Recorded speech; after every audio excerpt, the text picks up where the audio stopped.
देख रहे हैं विजय प्राइम और आपके साथ मैं हूं ममता चोपड़ा। प्रधानमंत्री नरेंद्र मोदी मॉरिशस में हैं, तो आज के विजय प्राइम में होगी बात प्रधानमंत्री के इस मॉरिशस दौरे की, लेकिन साथ ही साथ जिस तरीके से त्रिभाषा फॉर्मूले को लेकर तमिलनाडु में और तमिलनाडु के कारण या तमिलनाडु के ही पार्टी के कारण संसद में भी जिस तरीके का बवाल काटा जा रहा है, करेंगे बात इस नई शिक्षा नीति के साथ साथ पुरानी शिक्षा नीतियों में भी भाषा को लेकर क्या था फॉर्मूला। तमाम बातें होंगी साथ में और दिन भर की इस वक्त की बड़ी खबरों पर भी लगातार आपको अपडेट देंगे, लेकिन आइए शुरुआत कर लेते हैं हेडलाइंस के साथ। 2 दिन की मॉरिशस यात्रा पर प्रधानमंत्री नरेंद्र मोदी, बिहार की पारंपरिक भोजपुरी गीतों से हुआ स्वागत। यात्रा के दौरान कई महत्वपूर्ण समझौतों पर भी होंगे हस्ताक्षर।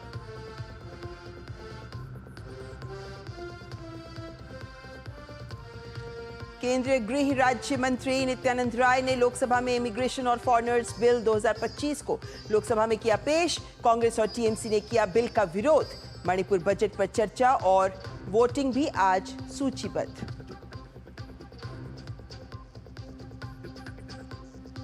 एक देश एक चुनाव से जुड़े संविधान संशोधन विधेयक पर गठित जेपीसी की बैठक आज। संविधान और कानून से जुड़े विशेषज्ञों के साथ होगा विचार विमर्श।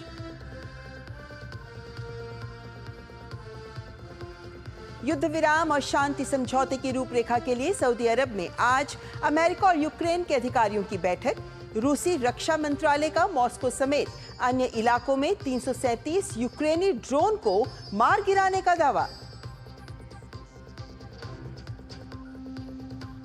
और खेल मंत्रालय ने भारतीय कुश्ती महासंघ पर लगे निलंबन को लिया वापस। घरेलू प्रतियोगिताओं के आयोजन और अंतरराष्ट्रीय स्पर्धाओं के लिए राष्ट्रीय टीमों के चयन का रास्ता हुआ साफ।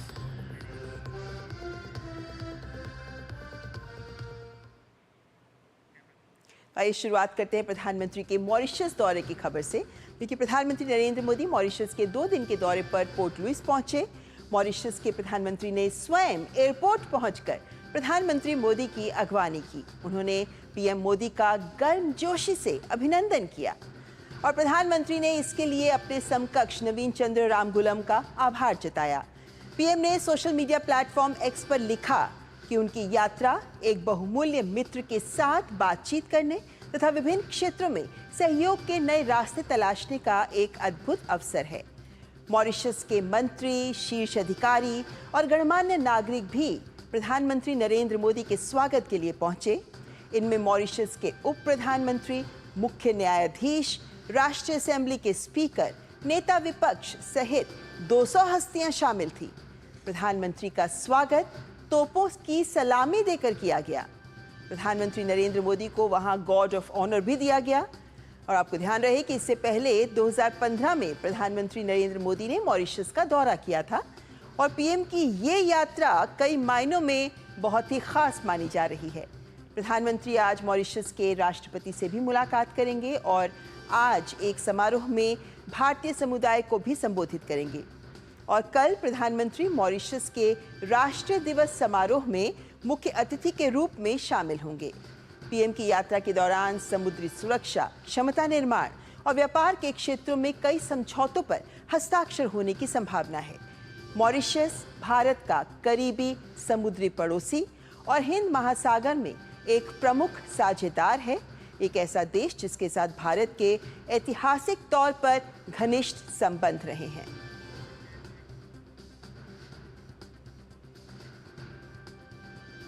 और जब प्रधानमंत्री नरेंद्र मोदी मॉरिशस पहुंचे तो वहां भारतीय समुदाय ने भी जोरदार स्वागत किया। प्रधानमंत्री के होटल के बाहर बड़ी संख्या में भारतीय समुदाय के लोग एकत्रित थे और लोगों ने जय श्री राम, भारत माता की जय और मोदी मोदी के नारे लगाए। प्रधानमंत्री ने सभी का हाथ हिलाकर अभिवादन स्वीकार किया। प्रधानमंत्री से मिलकर भारतीय समुदाय उत्साह और उल्लास से लबरेज दिखाई दिया। प्रधानमंत्री के अभिनंदन में भोजपुरी संस्कृति की झलक भी दिखाई दी। गीत गवाई के माध्यम से प्रधानमंत्री के आगमन पर खुशी और उत्साह की भावनाएं वहां के भारतवंशियों के द्वारा व्यक्त की गई।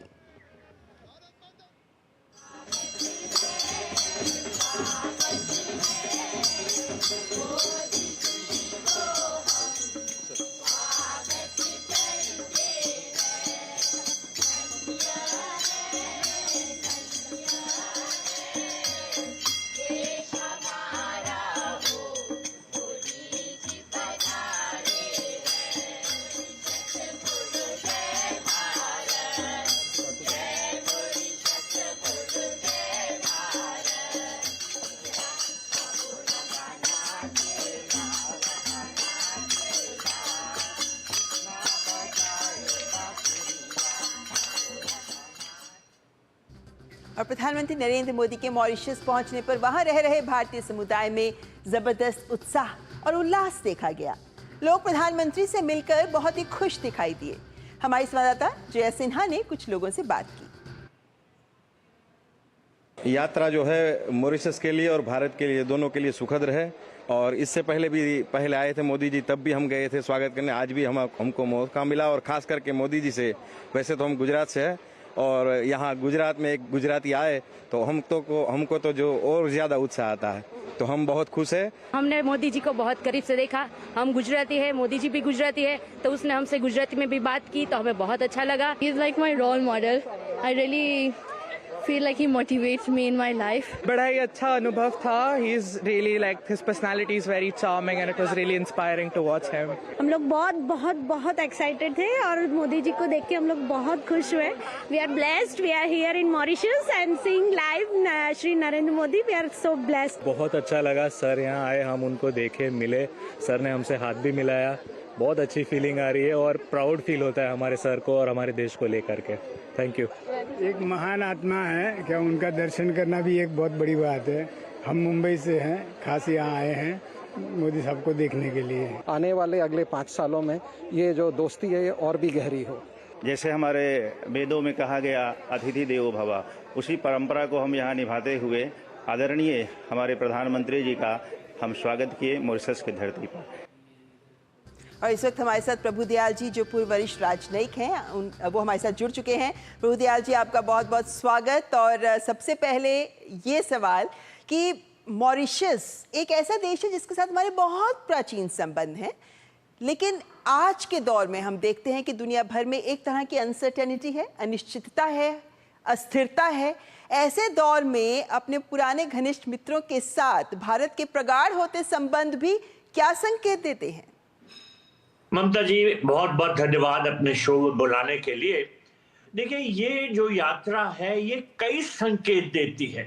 सबसे बड़ी बात तो ये है कि प्रधानमंत्री मोदी जी की मॉरिशस की यात्रा का मकसद भारत और मॉरिशस के बीच बायलैटरल रिलेशंस को और मजबूत करना है और साथ ही साथ स्ट्रेटेजिक पार्टनरशिप को नई ऊंचाइयों तक ले जाने के साथ साथ हिंद महासागर में भारत की मौजूदगी को अधिक प्रभावशाली बनाना है। ये एक बहुत बड़ा संकेत जा रहा है। प्रधानमंत्री मोदी जी के जो मॉरिशस के राष्ट्रीय दिवस में उसके समारोह में मुख्य अतिथि के रूप में शामिल होंगे और भारतीय नौसेना का एक जहाज के साथ साथ कई भारतीय रक्षा बलों की टुकड़ी भी इस समारोह में भाग लेगी। ये एक बहुत अहम संकेत भारत दे रहा है मॉरिशस को और मॉरिशस भारत को दे रहा है। तो मेरे विचार में प्रधानमंत्री मोदी जी की यात्रा इंडिया और मॉरिशस की दोस्ती की नींव को कई मायनों में मजबूत करेगी। मैं 5 बड़े अहम मुद्दे आपके सामने रखना चाहता हूं। पहला ये कि मॉरिशस को मिनी इंडिया भी कहा जाता है क्योंकि यहाँ की संस्कृति, परंपरा और जनसंख्या का बड़ा हिस्सा भारतीय मूल का है। हम साझा मूल्यों और गहरे सांस्कृतिक संबंधों से जुड़े हुए हैं और प्रधानमंत्री मोदी जी की यात्रा हमारी इस दोस्ती की नींव को और मजबूत करेगी। दूसरी बड़ी महत्वपूर्ण बात यह कि ये प्रधानमंत्री मोदी जी की यात्रा 2015 के बाद पहली बार ये यात्रा हो रही है।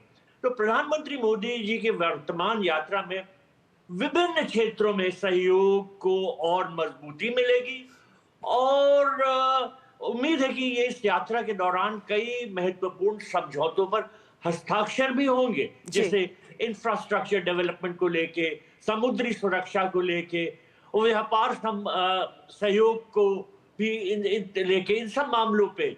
और देखिए, याद रखना चाहिए कि फाइनेंशियल ईयर 23-24 में मॉरिशस सिंगापुर के बाद भारत में विदेशी निवेश का दूसरा सबसे बड़ा स्रोत रहा है। तो ये फॉरेन इन्वेस्टमेंट को किस तरह से बढ़ाया जाए, इस पे भी बहुत बात होगी। तीसरी बात, मॉरिशस जो है वो हिंद महासागर में स्थित एक महत्वपूर्ण देश है। इसकी समुद्री सीमा रणनीतिक रूप से भारत के लिए बहुत अहम है। तो चीन के बढ़ते प्रभाव को देखते हुए भारत हिंद महासागर में अपनी पकड़ मजबूत करना चाहता है। इस यात्रा के दौरान पीएम मोदी मॉरिशस की सुरक्षा और नौसेना सहयोग में मदद देने की घोषणा कर सकते हैं और हमारे दोनों देशों के जो सहयोग हैं हमारे रिलेशन और नजदीक होंगे। लेकिन चौथी बड़ी महत्वपूर्ण बात, भारत और मॉरिशस के बीच व्यापार को अधिक मजबूत करने के लिए इस यात्रा के दौरान कई नई स्कीम्स, परियोजनाओं की शुरुआत की जा सकती है। भारत मॉरिशस में, जैसे मैंने कहा, इंफ्रास्ट्रक्चर डेवलपमेंट, डिजिटल टेक्नोलॉजी और स्वास्थ्य सेवाओं में निवेश कर रहा है। इनसे दोनों देशों के संबंध और मजबूत होंगे। और आखिरी और एक बहुत महत्वपूर्ण बात यह कि पीएम मोदी की ये यात्रा सिर्फ द्विपक्षीय संबंधों तक सीमित नहीं है, बल्कि ये हिंद महासागर में भारत की जो लॉन्ग टर्म स्ट्रेटेजी है उसका भी एक अहम हिस्सा है।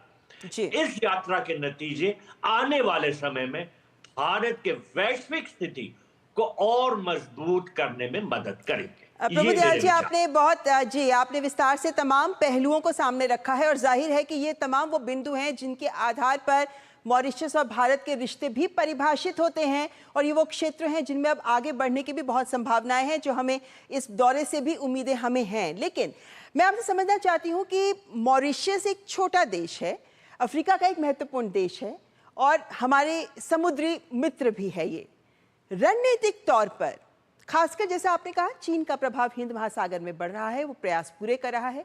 लेकिन अभी हमने देखा किस तरीके से अमेरिका के राष्ट्रपति डोनाल्ड ट्रंप ने भी ब्रिटेन के साथ जो उनका बेस है मॉरिशस में, उसको लेकर उन्होंने एक सकारात्मक प्रतिक्रिया दी है।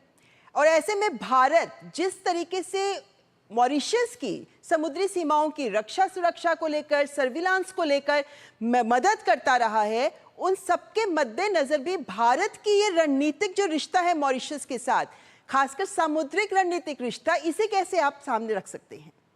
देखिए, मॉरिशस जैसा आपने कहा एक छोटा सा देश है, लेकिन उसकी जियोपॉलिटिकल सिग्निफिकेंस बहुत महत्वपूर्ण है, क्योंकि वो इंडियन ओशन रीजन में एक तरफ स्थित है और वहां पर स्थित होने के कारण उसका जो प्रभाव है वो काफी दूर तक जाता है। देखिए, याद रखना चाहिए कि मॉरिशस की सॉवरेनिटी है शेगोस आइलैंड्स पे, और शेगोस आइलैंड्स जो हैं वो इंडियन ओशन रीजन में बिल्कुल बीच में स्थित हैं। और अभी पिछले वर्ष ब्रिटेन ने और मॉरिशस ने एक एग्रीमेंट साइन किया था और उसके तहत जो डीगो गार्सिया आइलैंड है उस पर ब्रिटेन का कंट्रोल रहेगा 99 इयर्स तक, और वहां पर डीगो गार्सिया में अमेरिकन बेस है। तो जो बाकी आइलैंड्स हैं, चीन कोशिश कर रहा है कि इन पे वो कब्जा करे और वहां अपना बेस बनाए।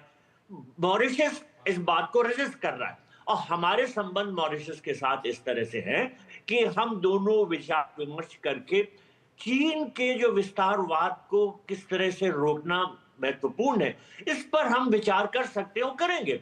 क्योंकि चीन का जो विस्तारवाद है हमारे लिए एक बहुत बड़ा प्रश्न चिन्ह है। हमें इससे कई संकट पैदा हो रहे हैं, और न सिर्फ हमें बल्कि अमेरिका को, जापान को, ऑस्ट्रेलिया को, इसीलिए क्वाड का भी निर्माण किया गया था। तो मॉरिशस जो है उसकी जो ये जियोपॉलिटिकल लोकेशन है वो इंडियन ओशन रीजन की जो ये पॉलिटिक्स चल रही है, जियोपॉलिटिक्स, इसमें एक बहुत महत्वपूर्ण तो जाहिर है कि हम ये मान सकते हैं कि हिंद महासागर की महत्ता, खासकर जब हम हिंद प्रशांत क्षेत्र की बढ़ती महत्ता को हम जानते हैं, उसके मद्देनजर मॉरिशस का प्रधानमंत्री का ये दौरा कई लिहाज से देखा जा सकता है इसकी महत्ता को अंकित करते हुए। हमारे साथ इस वक्त जया सिन्हा, हमारी संवाददाता भी हमारे साथ जुड़ गई हैं। जया, हमने देखा कि किस जोश के साथ भारतवंशियों ने प्रधानमंत्री का स्वागत किया और आप स्वयं वहां पर हैं, तो जाहिर है कि बहुत सारे आपको वहां पे भारत के रंग अनुभव करने को मिल रहे होंगे। यहाँ पे रोकना चाहूंगी आप दोनों को, क्योंकि इस वक्त आइए प्रधानमंत्री के इस दौरे से जुड़े कुछ महत्वपूर्ण दृश्य आपको रख देते हैं कि प्रधानमंत्री नरेंद्र मोदी का ये कार्यक्रम, ये मॉरिशस का दौरा बहुत ही व्यस्त दौरा है, जिसमें प्रधानमंत्री नरेंद्र मोदी बोटानिकल गार्डन भी गए,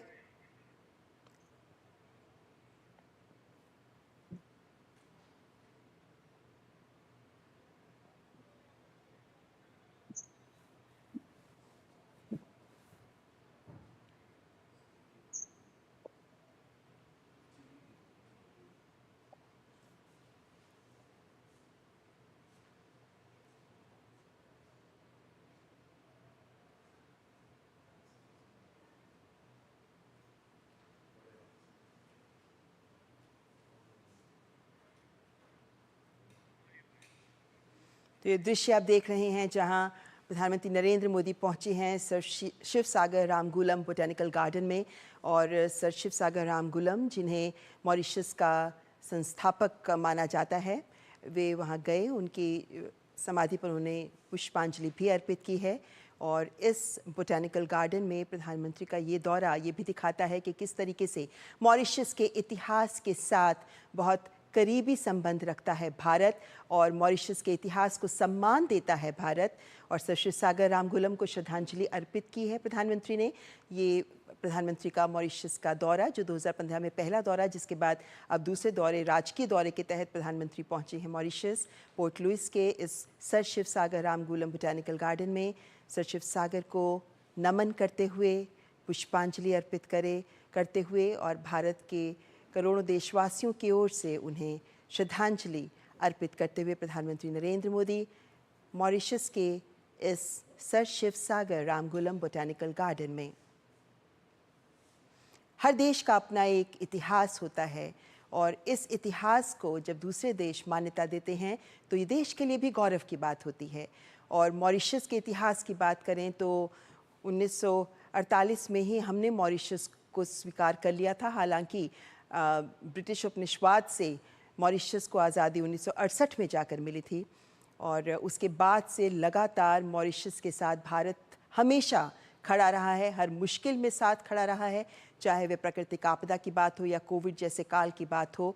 हर मुश्किल में भारत मॉरिशस को अपना करीबी मित्र समझते हुए उनके साथ खड़ा रहा है। और प्रधानमंत्री नरेंद्र मोदी के इस दौरे में भी हमने देखा है कि जिस तरह प्रधानमंत्री के आगमन पर उनका स्वागत करने के लिए स्वयं प्रधानमंत्री और 200 से अधिक बहुत महत्वपूर्ण शख्सियतें वहां पहुंची, वो ये दिखाता है कि प्रधानमंत्री नरेंद्र मोदी का मॉरिशस में ये कार्यक्रम मॉरिशस के लिए भी बहुत सम्मान की बात है। इसे बहुत सम्मानीय नज़रों से मॉरिशस भी देखता है, क्योंकि कल यानी 12 मार्च को है मॉरिशस का राष्ट्रीय दिवस, और तब मुख्य अतिथि के रूप में प्रधानमंत्री नरेंद्र मोदी को इस कार्यक्रम में आमंत्रित किया गया है, जिसमें हमारी सेना की टुकड़ियां भी उनकी परेड में शामिल होंगी। हमारी नौसेना, हमारी थल सेना और हमारी वायु सेना इस अवसर पर मॉरिशस में उपस्थित है। और ये एक बहुत सम्मान का अवसर है भारत के लिए कि मॉरिशस अपने प्रगाढ़ मित्र के तौर पर भारत को सम्मान दे रहा है।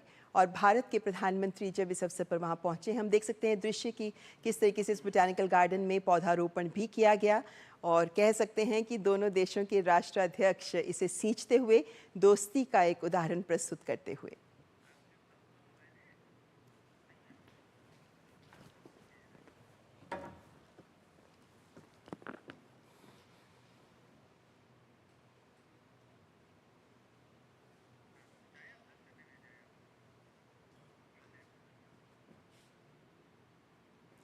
तो प्रधानमंत्री नरेंद्र मोदी जब इस सर शिव सागर रामगुलम बोटेनिकल गार्डन में पहुंचे हैं, तो यहाँ उन्होंने पूर्व प्रधानमंत्री और मॉरिशस के संस्थापक माने जाने वाले सर शिव सागर रामगुलम को तो श्रद्धांजलि अर्पित की ही है, लेकिन साथ ही सर अनिरुद्ध जुगनाथ, जो पूर्व राष्ट्रपति और पूर्व प्रधानमंत्री रहे हैं मॉरिशस के, उन्हें भी प्रधानमंत्री ने श्रद्धांजलि अर्पित की है।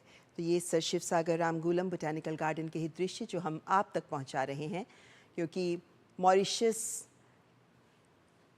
के संस्थापना के में जिन लोगों ने महत्वपूर्ण भूमिका अदा की है, उन्हीं को सम्मान, उन्हीं को भारतवासियों की ओर से श्रद्धांजलि अर्पित की प्रधानमंत्री ने। और साथ ही एक पौधारोपण भी किया गया, और ये पौधारोपण दिखाता है कि भारत और मॉरिशस के संबंधों को और आगे ले जाने के लिए प्रतिबद्ध दिखते हैं दोनों देश, करीबी मित्र, करीबी साझेदार, जो कई क्षेत्रों में सहयोग कर रहे हैं।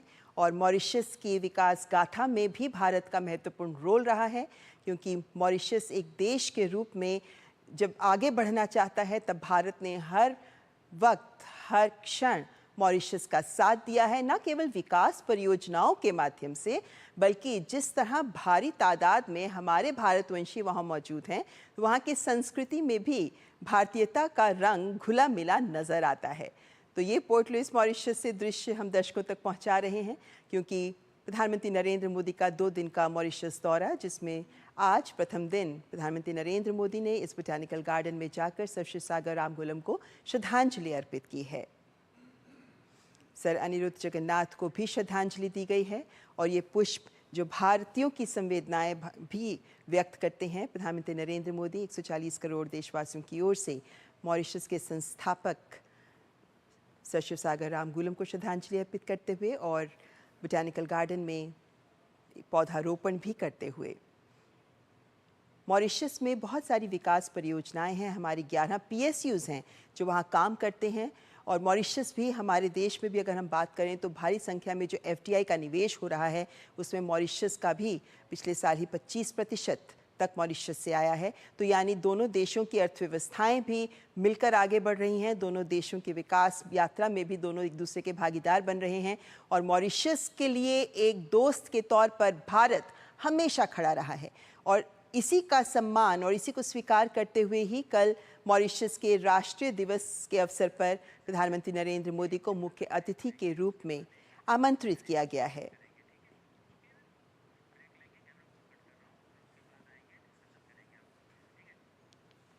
तो प्रधानमंत्री के इस मॉरिशस दौरे पर हमारी पल पल की नज़र। प्रधानमंत्री का व्यस्त कार्यक्रम है जिसके बारे में आपको तमाम जानकारी देंगे। हमारे मेहमान भी हमारे साथ जुड़े हुए हैं, हमारे संवाददाता भी हमारे साथ जुड़ी हुई हैं, सीधे पोर्ट लुइस मॉरिशस से करेंगे उनका भी रुख, लेकिन उससे पहले यहाँ एक ब्रेक के लिए रुकते हैं। आप देखते रहें मिड डे प्राइम।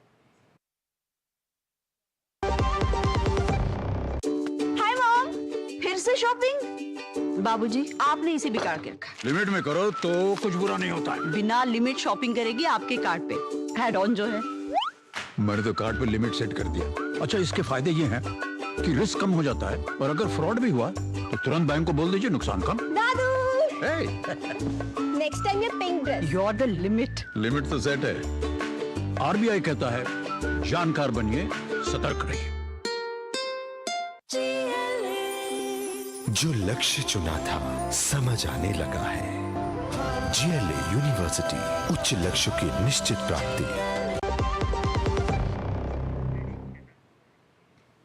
और ब्रेक के बाद आपका स्वागत। हम बात कर रहे हैं प्रधानमंत्री नरेंद्र मोदी के मॉरिशस दौरे की। हमारे साथ प्रभु दयाल जी, पूर्व वरिष्ठ राजनयिक, हमारी संवाददाता जया भी जुड़ी हुई हैं। आइए उन्हीं का रुख कर लेते हैं सीधे।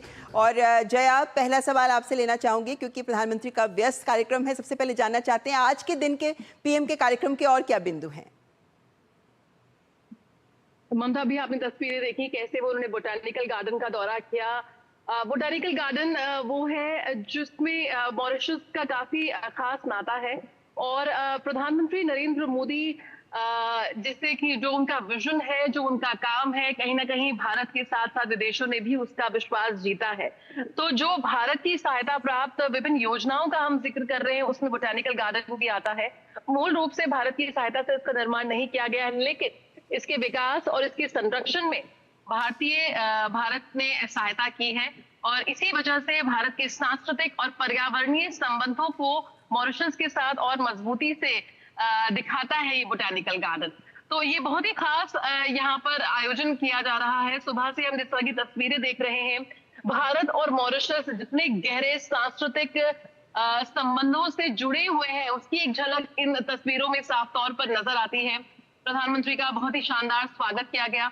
सुबह तड़के 6 बजे मॉरिशस के प्रधानमंत्री उनका स्वागत करने पहुंचे और वहां पे उन्हें गार्ड ऑफ ऑनर दिया गया। उसके बाद रास्ते भर अगर हम वहां पहुंचे, वहां से लेकर होटल तक, होटल में उनका बहुत ही जोरदार स्वागत हुआ जहां पर भारतीय मूल के जो लोग हैं वो मॉरिशस के कोने कोने से यहाँ पर आए थे प्रधानमंत्री का स्वागत करने। छोटे बच्चे, महिलाएं, पुरुष सब पहुंचे थे। प्रधानमंत्री का बहुत ही उन्होंने स्वागत किया बहुत ही गर्मजोशी के साथ और भारतीय संस्कृति की बहुत ही खूबसूरत झलक यहाँ पर नजर आ रही है, जिसका एक और बहुत ही खास कार्यक्रम होने वाला है आज शाम कम्युनिटी इवेंट का, जिसका बहुत बेसब्री से इंतजार है क्योंकि भारतीय मूल के लोगों को यहाँ पर खास तौर पर बुलाया गया है, जहां पर प्रधानमंत्री नरेंद्र मोदी सीधे उनसे मुलाकात करेंगे और उन्हें संबोधित करेंगे। और ये बहुत खास क्षण होने जा रहा है। प्रधानमंत्री से मिलने का सपना हर भारतीय में है और जिस तरह से छोटे छोटे बच्चे भी उनसे काफी प्रेरित होते हैं, तो काफी इंतजार है क्योंकि जैसा कि हम जानते हैं कि प्रधानमंत्री नरेंद्र मोदी की ये दूसरी राजकीय यात्रा है। 2015 में वो मॉरिशस के राष्ट्रीय दिवस में शिरकत करने आए थे और उसके बाद अब 10 साल के बाद वो आए हैं, तो काफी इंतजार है और खासी तैयारियां हैं शाम की, जो उनका सामुदायिक इवेंट है। चलिए जया बने रही। जी जया, इस वक्त हमारे विशेष मेहमान भी हमारे साथ जुड़े हुए हैं। प्रभुदयाल जी, हम जानते हैं कि जब हम CECA की बात करते हैं, यानी इकोनॉमिक पार्टनरशिप की बात करते हैं, कॉम्प्रिहेंसिव इकोनॉमिक पार्टनरशिप, तो 15 साल के बाद डिस्कशन के बाद 2021 में हमने इसे साइन किया था। अफ्रीका का पहला देश मॉरिशस जिसके साथ हमने ये साइन किया। आर्थिक स्तर पर क्या संभावनाएं देखते हैं आप मॉरिशस के लिए भी और भारत के लिए भी, संक्षेप में? देखिए, मेरे विचार में आर्थिक क्षेत्र में कई अहम समझौते हो सकते हैं प्राइम मिनिस्टर मोदी की विजिट के दौरान। जैसे इनका संबंध हो सकता है इंफ्रास्ट्रक्चर डेवलपमेंट में, जिस क्षेत्र में भारत ने मॉरिशस की बड़ी सहायता की है, जैसे जया सिन्हा जी बता रही थी, जैसे वो पार्क के डेवलपमेंट में भी। इस तरह से इंफ्रास्ट्रक्चर डेवलपमेंट के कई क्षेत्रों में भारत मॉरिशस के साथ खड़ा है और कुछ समझौते होने की बड़ी संभावना है। इसके अलावा देखिए, भारत डिजिटल टेक्नोलॉजी में वर्ल्ड लीडर है और मॉरिशस चाहता है कि किस तरह से भारत से उसे सहायता मिल सके। तो जरूर ये संभावना है कि डिजिटल टेक्नोलॉजी के क्षेत्र में दोनों देश कोई समझौता करेंगे जिससे भारत मॉरिशस की सहायता करेगा। इसके अलावा देखिए, कुछ क्षेत्र हैं जैसे हेल्थ केयर, स्वास्थ्य के जो संबंधित क्षेत्र, इसमें भी भारत एक ग्लोबल लीडर है। आप देखते होंगे कि कितना हेल्थ टूरिज्म दूसरी कंट्रीज से आ रहा है। तो मॉरिशस चाहता है कि वहां पर भी जो हेल्थ केयर सेक्टर में डेवलपमेंट हो और भारत से उसे कुछ सहायता मिले। तो यानी जो भारत की शक्ति जिन क्षेत्रों में है उनका लाभ मॉरिशस को मिल सके, तो जब MOUs में हस्ताक्षर होंगे तो वो तस्वीर हमारे सामने और स्पष्ट हो जाएगी। फिलहाल बहुत बहुत शुक्रिया प्रभुदयाल जी और जया हमारे साथ जुड़ने के लिए। आइए बात कर लेते हैं संसद के बजट सत्र की, क्योंकि बजट सत्र का दूसरा चरण जारी है। आज इसका दूसरा दिन है और इस दौरान कई अहम विधायी कार्य भी होने हैं। अगर राज्यसभा की बात करें तो राज्यसभा में शून्यकाल के दौरान सांसदों ने लोकहित से जुड़े मुद्दे उठाए, मतदाता सूची में कथित हेराफेरी और लोकसभा सीटों के परिसीमन के मुद्दे पर कांग्रेस और द्रमुक सहित अन्य विपक्षी दलों ने राज्यसभा में भारी हंगामा किया, जिसके कारण उच्च सदन की कार्यवाही शुरू होने के करीब 20 मिनट बाद दोपहर 12 बजे तक के लिए स्थगित कर दी गई। 12 बजे कार्यवाही शुरू होने के बाद राज्यसभा में प्रश्नकाल के दौरान सांसदों ने कई महत्वपूर्ण प्रश्न पूछे गए। वहीं राज्यसभा में आज शिक्षा मंत्रालय के कामकाज पर भी चर्चा की शुरुआत होगी।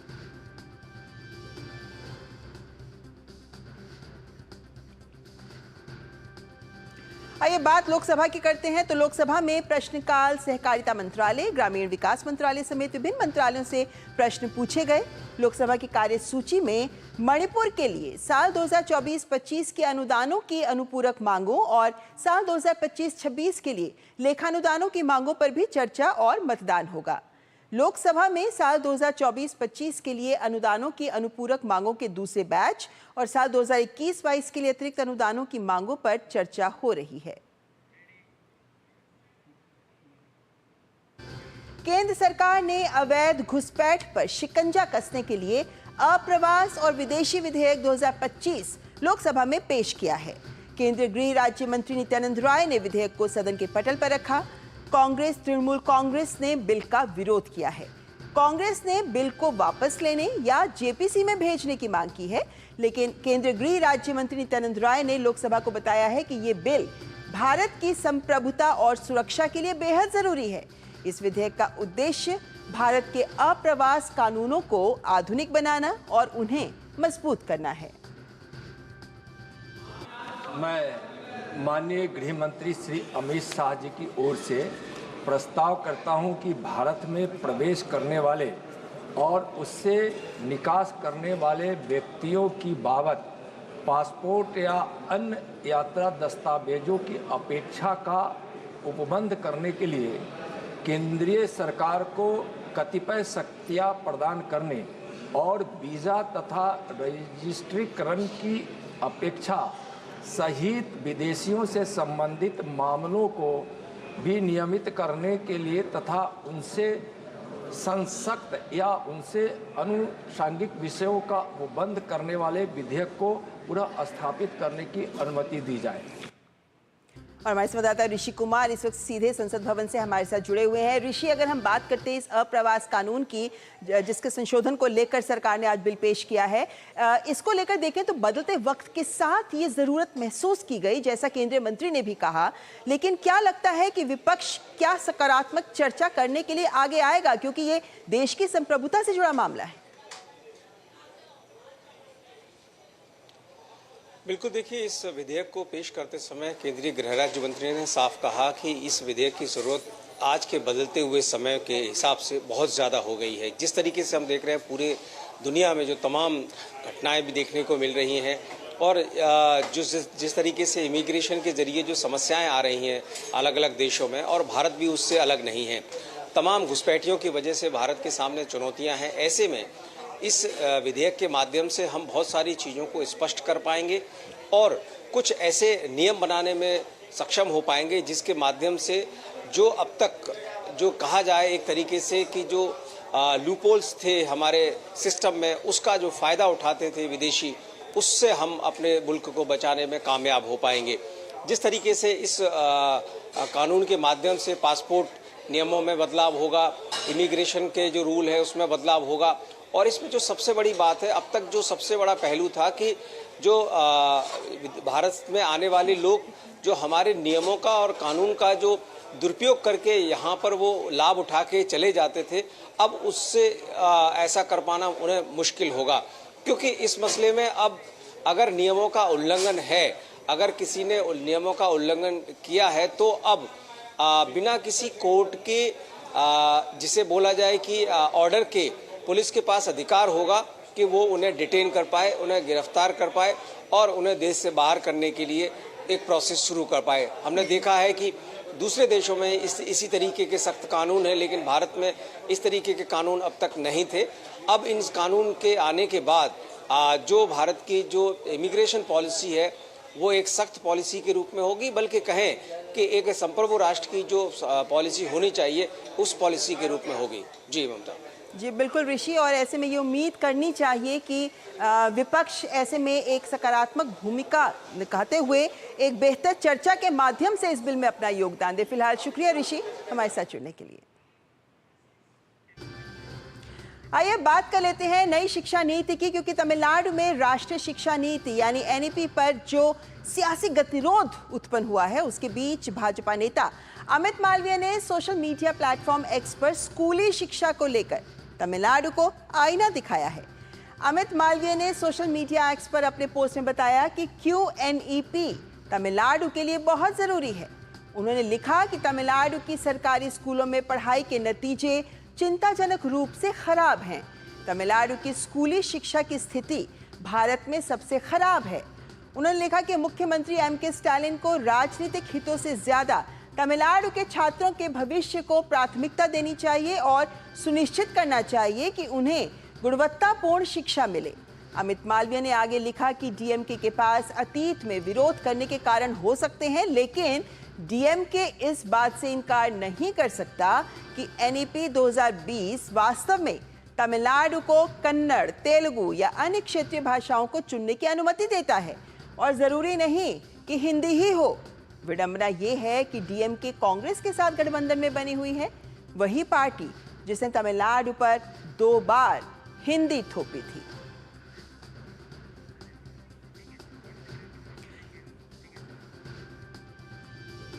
और अमित मालवीय ने त्रिभाषा फॉर्मूला और NEP के अंतर्गत होने वाले देश में अब तक के विकास को परिभाषित करते हुए पूर्व में कांग्रेस सरकारों के दौरान लागू किए गए राष्ट्रीय शिक्षा नीति वर्तमान शिक्षा नीति की तुलना भी की है। उन्होंने इंदिरा गांधी के प्रधानमंत्रित्व काल और राजीव गांधी के कार्यकाल में लागू किए गए राष्ट्रीय शिक्षा नीति से वर्तमान शिक्षा नीति की तुलना करते हुए वर्तमान नीति को बेहतर बताया कि किस तरीके से 1968 में इंदिरा गांधी का युग था, तब पूरे देश में हिंदी पढ़ाना अनिवार्य किया गया।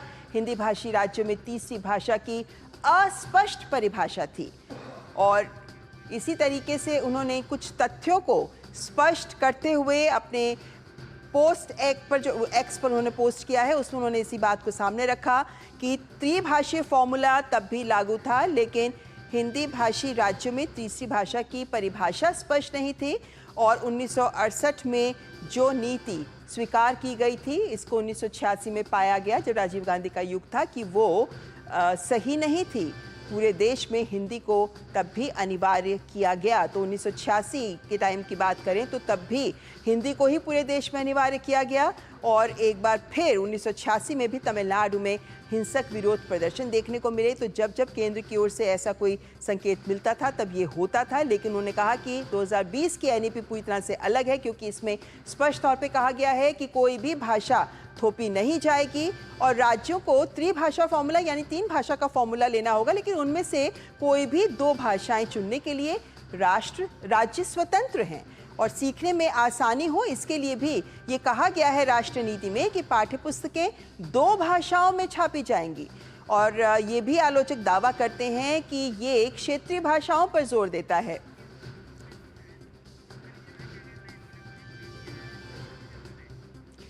तो कोई भी भाषा थोपी नहीं जाएगी, ये बात पूरी तरह से स्पष्ट किया गया है। तो ये नई शिक्षा नीति की बात हो रही है जो इस बार की शिक्षा नीति है।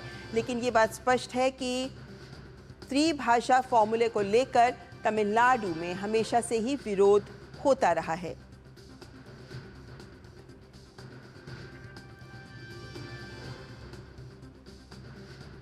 त्रिभाषा फॉर्मूला यानी 3 भाषाओं का फॉर्मूला। और ये फॉर्मूला को लेकर हमने जैसा कहा है वैसे ही कि दक्षिण के राज्यों में हमेशा से ही विरोध होता रहा है। हम लगातार बात कर रहे हैं कि किस तरीके से तमिलनाडु आज की तारीख में इसका विरोध कर रहा है। और इसको देखकर कुछ तथ्य आपके सामने रखेंगे, क्योंकि जब 3 भाषाओं के फॉर्मूले की बात होती है तो ये फॉर्मूला आज इस बार 2020 की राष्ट्रीय शिक्षा नीति में ही सामने नहीं आया है, बल्कि ये फॉर्मूला कई दशकों पहले विभिन्न आयोग के द्वारा सुझाव दिया गया था। आइए कुछ तथ्य आपके सामने रखते हैं। सबसे पहला सवाल जिसका जवाब लेना चाहेंगे कि किसने दिया ये त्रिभाषा फॉर्मूला। तो जो पहली बार सुझाव आया था वो सुझाव राधाकृष्णन आयोग की ओर से आया था, जो आज़ादी के एकदम बाद 1948-49 में बनाया गया था कि देश में स्कूलों की जो शिक्षा है उस पर गहन अध्ययन। और उसके बाद राधाकृष्णन आयोग ने उसके बाद ये बात भी सामने आई कि माध्यमिक स्तर पर 3 भाषाएं होनी चाहिए, प्रादेशिक भाषा, हिंदी भाषा और अंग्रेजी भाषा। पहली बार ये 1948-49 में इस बात को सामने रखा गया। दूसरा सुझाव कब आया? ये 1955 में जब डॉक्टर लक्ष्मण स्वामी मुदलियार के अध्यक्षता में माध्यमिक शिक्षा आयोग का गठन हुआ। उन्होंने इस बात को सामने रखा कि प्रादेशिक भाषा होनी चाहिए, हिंदी भाषा, और फिर अंग्रेजी हो या फिर कोई अन्य वैकल्पिक भाषा भी बच्चे सीख सकते हैं। तो त्रिभाषा फॉर्मूला ही तब भी था। उसके बाद तीसरा सुझाव कब आया? तीसरा सुझाव आया जब कोठारी आयोग का गठन किया गया। 1964 से 66 तक ये आयोग गठित था, भारतीय शिक्षा आयोग, जिसको कोठारी आयोग कहा गया। यहाँ भी यही कहा गया कि मातृभाषा या क्षेत्रीय भाषा हो, केंद्र की राजभाषा या सहकारी राजभाषा हो, और तीसरी भाषा हो आधुनिक भारतीय भाषा या फिर कोई विदेशी भाषा। यानी यहाँ भी त्रिभाषा फॉर्मूला था, जिसके इसी सुझाव के आधार पर फिर 1968 में जाकर ये निर्णय लिया गया। 3 भाषाएं सीखनी जरूरी है, क्षेत्रीय भाषा, हिंदी और अंग्रेजी, ये त्रिभाषा फॉर्मूला है जिसको फिर 1968 की राष्ट्रीय शिक्षा नीति में सामने रखा गया। त्रिभाषा फॉर्मूला देश में लागू किया गया। जब जब ये कदम उठाया गया तब तब हमने देखा तमिलनाडु में हिंसा भी देखने को मिली। इसी के बाद अगर हम त्रिभाषा फॉर्मूला की बात करते तो हिंदी भाषी राज्यों और गैर हिंदी भाषी राज्यों के लिए भी स्पष्ट था कि हिंदी अंग्रेजी आधुनिक भारतीय भाषा हिंदी भाषी में होगी, गैर हिंदी भाषी राज्यों में हिंदी अंग्रेजी और उनकी क्षेत्रीय भाषा होगी। तो हिंदी तब भी, ये इंदिरा गांधी का वक्त था, जो वे उनका काल था ये 1968 के बाद, जिस वक्त शिक्षा नीति के अंदर हिंदी को कहा गया कि सभी राज्यों में हिंदी मानी जाएगी और इसको एक तरीके से अनिवार्य माना गया। इसी तरीके से हम देखते हैं कि ये फॉर्मूला आगे भी जारी रहा, लेकिन राष्ट्रीय शिक्षा नीति 1986 में दूसरी बार आई। जब दूसरी बार आई तब भी त्रिभाषा फॉर्मूला रहा। लेकिन जो अब 2020 की भाषा है उसमें 2020 की नई शिक्षा नीति में कहा गया है कि किसी राज्य पर कोई भाषा थोपी नहीं जाएगी, राज्य, क्षेत्र और छात्र स्वयं विकल्प चुनेंगे, 3 में से 2 भारतीय भाषाएं होंगी। ये 2020 की जो नई राष्ट्रीय शिक्षा नीति है उसमें इस बात को सामने रखा गया है। हमारे साथ इस वक्त प्रोफेसर संगीत रागी जुड़ गए हैं जो शिक्षाविद हैं। आइए उनसे ही जानते हैं ये बात कि किस तरीके से जो नई शिक्षा नीति को लेकर और ये त्रिभाषा फॉर्मूला को लेकर तमिलनाडु में जिस तरीके का विरोध प्रदर्शन हो रहा है, तमिलनाडु के नेता जिस तरीके की बात कर रहे हैं, इसी की बात को उठाकर जिसे किसी संसद तक को बाधित किया जा रहा है। सवाल उनसे लेते हैं। प्रोफेसर रागी, सबसे पहले आपसे जानना चाहेंगे कि हम लगातार इस तस्वीर को सामने रख रहे हैं कि किस तरह से त्रिभाषा फॉर्मूला नई शिक्षा नीति 2020 के तहत नहीं लाया गया, बल्कि पहले से ही ये कवायद लगातार जारी और चल रहा था। ऐसे में नई शिक्षा नीति को लेकर तमिलनाडु जो आरोप लगा रहा है केंद्र पर, वो कितने गलत हैं? देखिए, जो तमिलनाडु की सरकार के मुखिया है जो एम.के. स्टालिन है और उनकी जो पूरी पार्टी है, वो जो आरोप लगा रहे हैं भारत सरकार पर और भारत की शिक्षा नीति पर जो प्रश्न खड़ा कर रहे हैं भाषा के नाम पर, वो आधारहीन, तथ्यहीन और बेबुनियाद है। मैं ये कह सकता हूँ, दावे के साथ कह सकता हूँ कि जो अभी की शिक्षा नीति है 2020 की, जिसमें भाषा के सवाल को लेकर के 1948 और 1968, ये जिसके बारे में अभी आपने बैकग्राउंड में आपने बताया, आपने स्टोरी जो फाइल की है उसमें आपने जिक्र किया, उसका डिटेल से आ गया, उससे भी ये बेहतर है। क्यों ऐसा बेहतर है? क्योंकि इसमें किसी भी प्रांत पर किसी भी एक भाषा को थोपने का बात ही नहीं की गई है। आदरणीय गृह मंत्री जी ने सदन के अंदर कहा, सदन से बाहर भी कहा ये बात कि भाई, और जब ये हाल ही के दिन में 3-4 दिन पहले जब वो तमिलनाडु में थे, तब भी उन्होंने इस बात पर जोर किया कि आप अपने यहाँ तमिल के अंदर इंजीनियरिंग, मेडिकल, हायर एजुकेशन आप पढ़ाने की क्षमता क्यों नहीं आपने विकसित किया? 70 साल में विकसित कर लेते। 70 साल में तमिलनाडु में तमिल में हायर एजुकेशन, मेडिकल, इंजीनियरिंग और साइंस की परीक्षा के लिए तो कुछ भी नहीं किया। तो जो कुछ भी ये किया जा रहा है भाषा के सवाल पर, वो चाह रहे हैं कि तमिलनाडु के अंदर एक इमोशनल फैक्टर काम करे जो 2026 के विधानसभा चुनाव के लिए काम किए। बट मैं इसे देशद्रोह की कैटेगरी में मानता हूं। इस देश को इस प्रकार से बांटने की साजिश करना निहायत ही घटिया राजनीति है और दुर्भाग्य है कि कांग्रेस पार्टी भी उनके साथ आकर के खड़ी हो जा रही है, जबकि उन्हीं की जब सरकार थी, पंडित जवाहरलाल नेहरू की जब सरकार थी तब की मैं बात कर रहा हूं, जब श्रीमती इंदिरा गांधी की सरकार थी तब उस समय की मैं बात कर रहा हूं, उस समय भी 3 भाषा के फॉर्मूले को लागू किया गया था और तमिलनाडु एक अकेला ऐसा राज्य था जिसने 2 भाषा के फॉर्मूले को वहां पर ये किया। जबकि वहां पर आप देखेंगे कि जो पब्लिक, ये जो जिसे हम आप प्राइवेट स्कूल्स कहते हैं, प्राइवेट स्कूल्स वहां पर त्रिभाषा फॉर्मूले को पहले से ही लागू कर रहे हैं और ये आज से नहीं कर रहे हैं, ये आजादी के पश्चात ही वो लोग लागू कर रहे हैं। तो प्रोफेसर रागी, क्या ये बात दीगर है, क्या ये बात स्पष्ट है कि अगर आज तमिलनाडु इस त्रिभाषा फॉर्मूले को लेकर फिर से सवाल उठाता नजर आ रहा है तो ये मात्र राजनीतिक कारणों से किया जा रहा है? क्या आप ये इस बात से मानते हैं? देखिए, सिर्फ और सिर्फ राजनीति और उसको भी मैं कहता हूं घटिया राजनीति। मैं एक चीज आपके दर्शकों के लिए बता दूं कि जो फ्रेंच नेशन तैयार हुआ था, ऐसा नहीं था कि वहां पर बहुत सारी भाषाएं नहीं थी, बट फ्रेंच नेशन के लिए फ्रेंच को पूरे देश में लागू किया गया था। प्रतीक के तौर पर जॉन ऑफ आर्क की मूर्तियां पूरे देश में लगाई गई थी। नेशन ऐसे नहीं खड़ा होता है। और बार बार हमारे यहाँ मजेदार बात है कि अंग्रेजी भाषा जिसका विरोध आजादी की लड़ाई में था, उस भाषा को तो आत्मसात करने के लिए ये लोग तैयार हो जा रहे हैं, लेकिन जो अपने देश की भाषा है, जिसके बारे में मैं एक चीज और जिक्र कर देना चाहता हूं, गांधी जी सीवी रमन के घर रुके हुए थे और सीवी रमन ने बापू से खाना खाने के पश्चात टहलते हुए पूछा था इस देश की राष्ट्रभाषा क्या होनी चाहिए। तो गांधी जी ने उन्हीं से कहा, अच्छा तुम ही बताओ कौन सी होनी चाहिए। तो सीवी रमन ने कहा था कि इस देश की राष्ट्रभाषा हिंदी होनी चाहिए। बापू ने भी कहा कि बिल्कुल मैं सहमत हूं। और भारतीय भाषाओं के संदर्भ में उन्होंने कहा था कि भारतीय भाषाओं, विदेशी भाषाओं के सीखने में हमारी अपने जीवन का जो बेशकीमती क्रिएटिव पीरियड होता है वो खत्म हो जाता है, इसलिए हमको अपनी शिक्षा पद्धति भारतीय भाषाओं में ही करनी चाहिए। मजेदार बात है कि तमिलनाडु द्विभाषा फॉर्मूले पर तो गया, लेकिन तमिल के अंदर जो है वो हायर एजुकेशन के लिए कोई इंफ्रास्ट्रक्चर नहीं डेवलप किया। और ये एक तरीके की विडंबना कही जा सकती है प्रोफेसर रागी। डीएम के लिए है, ये शर्मनाक एआईबीएम के लिए, दोनों पार्टियों के लिए है जो तमिल की और द्रविड़ पॉलिटिक्स करते हैं, लेकिन वो देश को पूरे ध्यान में नहीं रख करके क्षेत्रवाद की पॉलिटिक्स करते हैं, उनके प्रोफेसर लिए आगे ये बहुत आप ज्यादा इंपॉर्टेंट जी हो जाता है। प्रोफेसर आगे आपने अहम बिंदु सामने रखा है, क्योंकि अगर उन्हें क्षेत्रीय भाषाओं को वाकई एक स्तर देना है तो उस क्षेत्रीय भाषाओं में पाठ्यक्रम भी तैयार होने चाहिए, जैसा कि इस बार की राष्ट्रीय शिक्षा नीति 2020 कह रही है कि आपको 2 भाषाओं में पाठ्यक्रम तैयार करने चाहिए। तो ये तमाम बिंदु ऐसे हैं कि जो जनता है कहीं ना कहीं उन्हें भ्रमित करने का एक प्रयास कर रही है तमिलनाडु की सरकार। लेकिन यहाँ ये जानना जरूरी है कि हमारी नई शिक्षा नीति में किसी पर कोई भाषा थोपी नहीं गई है। प्रोफेसर आगे बहुत बहुत धन्यवाद आपका हमारे साथ जुड़ने के लिए।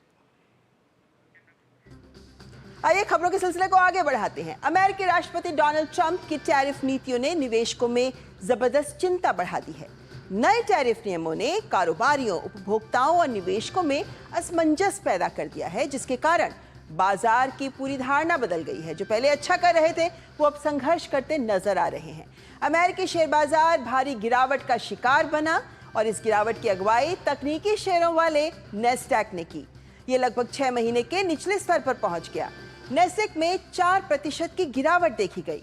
इस गिरावट का मुख्य कारण अमेरिकी राष्ट्रपति डोनाल्ड ट्रंप की टैरिफ नीतियों को माना जा रहा है। इन नीतियों से आर्थिक मंदी की आशंका बढ़ गई है। वहीं S&P 500 के बाजार मूल्य में भी 4 ट्रिलियन US की कमी आ गई है। S&P 500 इंडेक्स 8% से ज्यादा गिर चुका है। नेस्डैक ने पिछले हफ्ते ही करेक्शन की पुष्टि की थी। ये अपने दिसंबर के सर्वकालिक ऊंचे स्तर से 10% से अधिक नीचे आ गया है। अमेरिकी बाजार में टेक्नोलॉजी शेयरों को सबसे ज्यादा नुकसान हुआ है और ये नेस्डैक कंपोजिट के लिए 2022 के बाद से सबसे खराब दिन रहा, जिसके शेयरों में 4% की गिरावट आई। टेस्ला के शेयरों में 15.4% की गिरावट आई, जबकि AI चिप दिग्गज एनवीडिया में 5% से अधिक की गिरावट दर्ज की गई। दुनिया भर के बाजारों में भी एक भारी गिरावट देखी गई है। जापान के निक्केई 2025 में 2.5%, दक्षिण कोरिया के कॉस्पी में 2.3% और ऑस्ट्रेलिया के S&P ASX 200 में 1.8% की गिरावट आई। इसके अलावा भारतीय शेयर बाजार में भी गिरावट दर्ज की गई। हालांकि राष्ट्रपति ट्रंप ने अपनी टैरिफ योजना के कारण उत्पन्न अनिश्चितता और कीमतों में वृद्धि की संभावना से पैदा हुई व्यापारिक चिंताओं को खारिज तो किया है, लेकिन इस वर्ष मंदी की संभावना से भी इनकार नहीं किया है।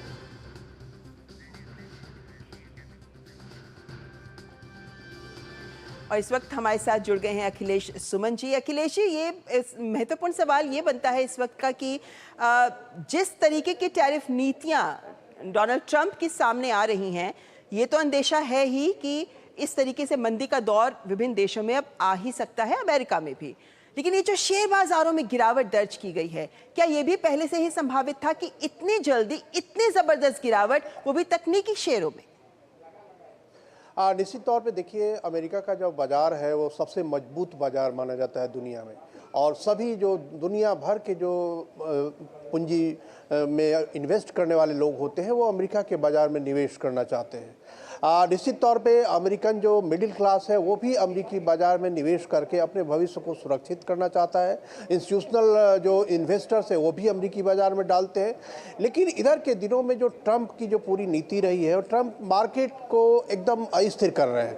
वे सबसे ज़्यादा उनका प्रहार जो हो रहा है अपने मित्रों पर हो रहा है, चाहे वो यूरोपियन हो या वो कनाडा हो, मैक्सिको हो, जो उनके पड़ोसी जैसे जो उनको एलाइज है, जो उनके साथ रहे हैं। तो ऐसी स्थिति में चाइना पर अगर उनका केवल हमला होता तो माना जा सकता था कि अमेरिका का बाजार एक प्रेडिक्टेबल तरीके से जा रहा है। लेकिन जब यूरोपियन पर, जब भी कैनेडियन पर, मैक्सिकन पर, सब पे हो रहा है, तो लोग अपना अपना या तो स्टॉक मार्केट से अपना शेयर खरीद के वापस ले रहे हैं या वो इन्वेस्ट नहीं कर रहे हैं। इसके चलते $4 ट्रिलियन का नुकसान अमेरिकी मार्केट को हुआ है और निश्चित तौर पे ये बहुत बड़ी घटना है।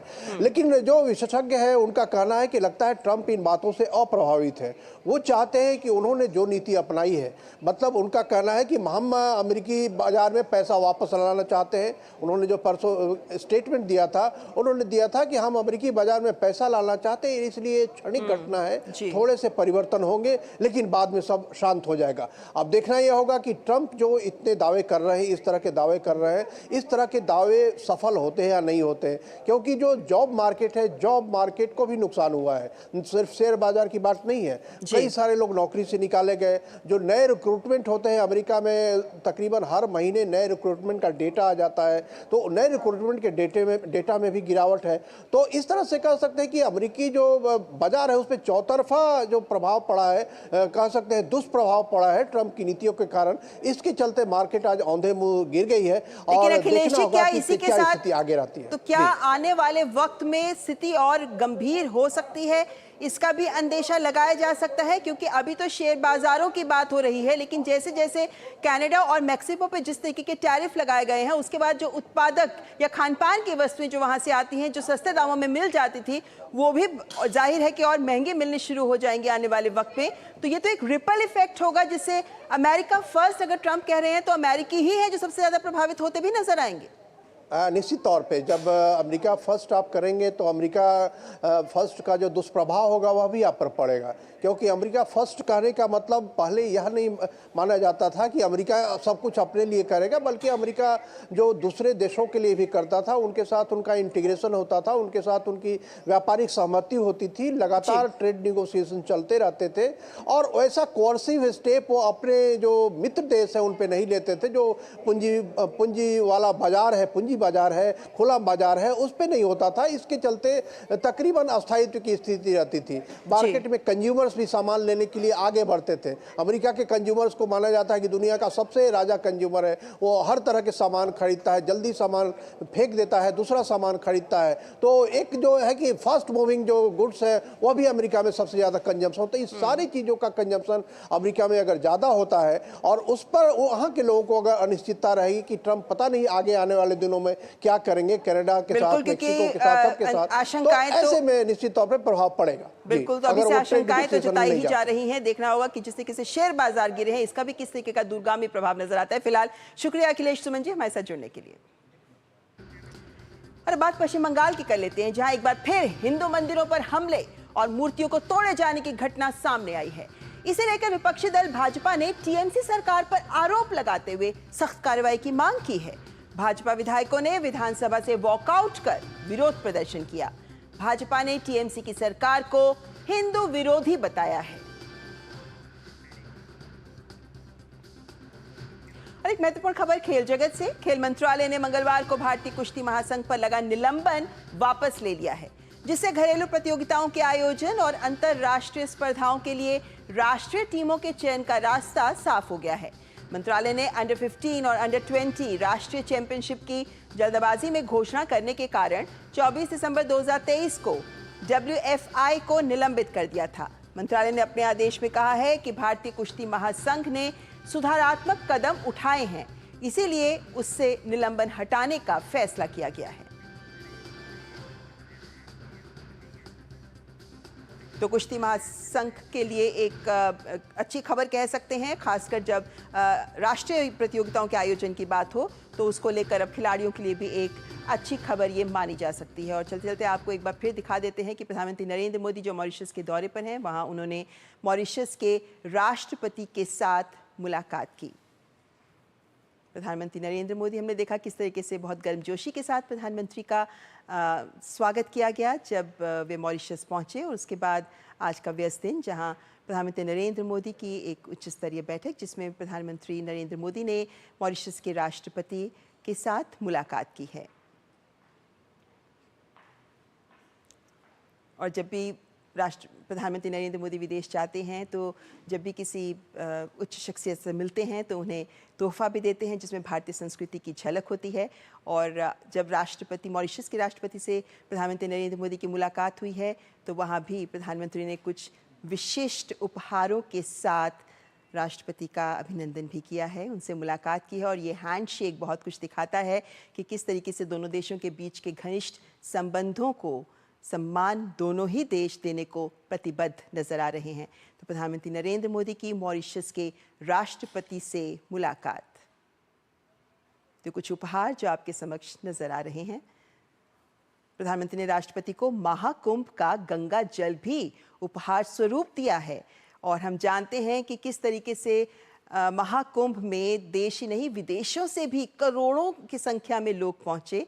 और जब प्रधानमंत्री नरेंद्र मोदी पहुंचे हैं मॉरिशस तो उन्होंने महाकुंभ का जल मॉरिशस के राष्ट्रपति को उपहार स्वरूप दिया। तो मॉरिशस के राष्ट्रपति गोखूल, जिनसे प्रधानमंत्री नरेंद्र मोदी की मुलाकात हुई है, और प्रधानमंत्री नरेंद्र मोदी के इस दौरे को दोनों देशों के बीच के संबंधों को और प्रगाढ़ करने की दिशा में और कई नए क्षेत्र में दोनों के देशों के बीच के सहयोग को और आगे बढ़ाने के संदर्भ में अत्यंत महत्वपूर्ण माना जा रहा है, खासकर तब जबकि हम देखते हैं कि विश्व में किस तरीके की अनिश्चितता का माहौल है, अस्थिर संबंध विभिन्न देशों के सामने आ रहे हैं। लेकिन ऐसे में भारत अपने पुराने मित्र देशों के साथ खड़ा नजर आता है, और उसमें मॉरिशस हमारा बहुत ही घनिष्ठ और ऐतिहासिक तौर पर दोनों देश बहुत गहरे साझेदार रहे हैं। विभिन्न क्षेत्रों में सहयोग लगातार आगे बढ़ता रहा है, चाहे हम व्यापार की बात करें, निवेश की बात करें, या फिर मॉरिशस के विकास की बात करें, जहां विभिन्न परियोजनाओं में भारत का निवेश सबके समक्ष है। और इनमें 11 PSUs भी हैं हमारे देश के, जो वहाँ पर काम कर रहे हैं। विभिन्न इंफ्रास्ट्रक्चर परियोजनाओं से लेकर स्वास्थ्य की परियोजनाएं, शिक्षा संबंधी परियोजनाएं, वहाँ के मेट्रो का विकास, सामुदायिक कार्य केंद्रों का विकास, विभिन्न आयाम जो एक आम जन को छूते हैं, उन सभी विकास के क्षेत्रों में भारत आगे बढ़कर मॉरिशस का सहयोग कर रहा है। और आज जब प्रधानमंत्री नरेंद्र मोदी की मॉरिशस के राष्ट्रपति के साथ मुलाकात हुई है, तब दोनों देशों के प्रगाढ़ संबंधों को इन उपहारों के माध्यम से और आगे बढ़ाते नजर आ रहे हैं दोनों देशों के राष्ट्राध्यक्ष। तो राष्ट्रपति धर्मवीर गोखूल, जिनकी प्रधानमंत्री नरेंद्र मोदी से मुलाकात हुई है, और आज के दिन का महत्वपूर्ण कार्यक्रम रहेगा जब प्रधानमंत्री नरेंद्र मोदी वहाँ भारतवंशियों के साथ बातचीत करेंगे, और एक सामुदायिक कार्यक्रम में भी प्रधानमंत्री शिरकत करेंगे। इससे पहले भी हमने देखा कि किस तरीके से प्रधानमंत्री नरेंद्र मोदी ने मॉरिशस के संस्थापक माने जाने वाले शिवसागर की भी समाधि पर जाकर उन्हें श्रद्धा सुमन अर्पित किए। और इस वक्त ये दृश्य जहां मॉरिशस के राष्ट्रपति धर्मवीर गोखूल से प्रधानमंत्री नरेंद्र मोदी ने मुलाकात की है और उपहारों का भी आदान प्रदान हुआ है। तो आप देख सकते हैं यहाँ कि महाकुंभ का जल राष्ट्रपति गोखूल के लिए विशेष तौर पर लेकर पहुंचे प्रधानमंत्री नरेंद्र मोदी। और इसी के साथ मीडिया प्राइम में आज बस इतना ही, लेकिन प्रधानमंत्री के दौरे को करीबी से सारी जानकारी आप तक हम पहुंचाते रहेंगे। नमस्कार।